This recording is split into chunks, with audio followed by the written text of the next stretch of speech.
Hello friends, आज हम करेंगे टॉप 25 क्वेश्चंस ऑफ ज्योग्राफी। सबसे फर्स्ट नंबर पे है जो अपने मोहरविक प्लेट होती है वो किस किस के बीच में पाई जाती है। क्रस्ट और अपर मेंटल के बीच में हमारी मोहरविक लेयर पाई जाती है। सेकंड क्वेश्चन है एक प्लेट का दूसरी प्लेट की तरफ नीचे की साइड खिसकना क्या कहलाता है सबडक्शन, यानी कि बेनी ऑफ जोन भी इसको कहते हैं। ये जो घटनाएं होती हैं कहाँ पे होती हैं, कन्वर्जेंस प्लेट बाउंड्री के पास होती हैं, एक दूसरे की तरफ चली जाती हैं। इनको विनाशी किनारे भी बोलते हैं। सान एंड्रियाज जो फॉल्ट है वो किस टाइप का फॉल्ट है, ट्रांसफॉर्म फॉल्ट है। हिमानी और नदी से मिलके कौन सी लैंडफॉर्म बनती है हमारी, केम। जो फ्लड प्लेन है वो नदी के द्वारा बनाई जाती है, लोएस मिट्टी के द्वारा। सबसे dense theory of coral reef किसने दी थी, डार्विन और डाना ने। इसका मॉडिफिकेशन किसने किया था, डेविस महोदय ने। कार्बन डाइऑक्साइड गैस है जो 1750 से लेके अब तक इसके अंदर कितनी ग्रोथ हुई है हमारी, 40%।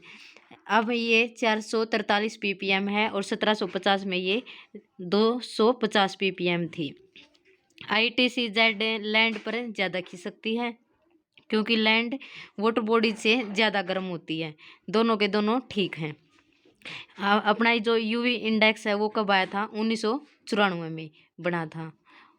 इसके बाद है हमारी गैसेस की क्वांटिटी पूछ रखी है, एटमॉस्फेयर में कितनी है। नाइट्रोजन कितनी है, 78%, ऑक्सीजन 21%, आर्गन 0.09%, CO2 0.04%। इसके बाद है दोस्तों जो 60 डिग्री की साउथ के अंदर जो हमारी उपध्रुवीय लो प्रेशर वाली बेल्ट होती है और साउथ में लैंड का हिस्सा कम है क्योंकि पानी का एरिया ज़्यादा है। दोनों के दोनों ठीक हैं और एक्सप्लेनेशन भी सही है। समुद्री जल लवणता अधिक पाई जाती है नॉर्थ में, उपोष्ण एरिया में, सब ट्रॉपिकल जिसको हम बोलते हैं। जवारों को उत्पन्न करने के लिए सबसे ज़्यादा बल कौन सा उत्तरदायी होता, हमारा गुरुत्वाकर्षण। इसके बाद है पृथ्वी और चंद्रमा के बीच की दूरी कितनी है। एवरेज हमारी 3,84,400 किलोमीटर। सबसे कम होती है 3,56,000 किलोमीटर जिसको हम पेरिजी बोलते हैं। और एपोजी हमारी 4,07,000 किलोमीटर सबसे अधिक।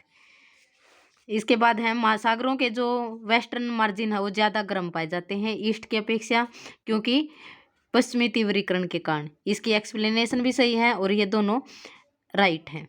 दो बायोम का जो मिलन स्थल है उसको क्या बोलते हैं हम, इकोटोन।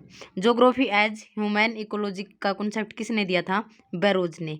मात्रात्मक क्रांति को डिफाइन किसने किया था, विलियम बुंगे ने। समुद्रों के रंग और लवणता अल-मसूदी ने बताया था। खनिजों के बारे में अल-ब्रूनी ने बताया था। और इब्ने सीना को अरब ज्योग्राफी के पिता बोला जाता है। इसके बाद है पीटर हैगेट के बारे में। पीटर हैगेट ने कौन सी बुक लिखी थी, ज्योग्राफी मॉडर्न सिंथेसिस। जॉर्ज पार्किंस ने नेचर एंड ज्योग्राफी बुक लिखी थी। स्पेशल ऑर्गेनाइजेशन बुक किसने लिखी थी, एबलर, एडम और गुल्ड। प्रोबेबिलिज्म का कॉन्सेप्ट किसने दिया था, OH स्पेट ने। सिस्टेमेटिक ज्योग्राफी के फादर कौन है, हमबोल्ट। रीजनल ज्योग्राफी के रीटर। टोटल फर्टिलिटी रेट के रिप्लेसमेंट रेट के लिए कितनी होनी चाहिए, 2.1।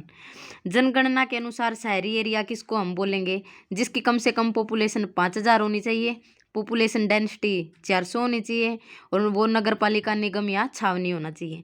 रेवनस्टीन की जो प्रवास थ्योरी थी उसके अंदर कौन कौन सी कंडीशन दी हुई थी, स्टेप टू स्टेप होना चाहिए कि गांव से शहर, शहर से बड़े शहर की तरफ। कम दूरी का प्रवास महिलाएं करती हैं क्योंकि शादी होने के बाद वो गांव से दूसरे गांव में जाती हैं, वो ज़्यादा दूरी का प्रवास नहीं कर पाती हैं। तीसरा फैक्टर था इसका आयु लिंग चयनात्मक, यानी कि आयु जो बीच के लेवल के बंदे होते हैं वो ही ज़्यादा माइग्रेशन करते हैं। जैसे नवयुवक बच्चे होते हैं वो रोजगार के लिए प्रवास करते हैं। पटना और कोलकाता प्राइमेट सिटी हैं अपने एरिया की। K4 का जो कॉन्सेप्ट दिया था वो परिवहन के लिए दिया था क्रिस्टालर मोदी ने। थैंक यू दोस्तों।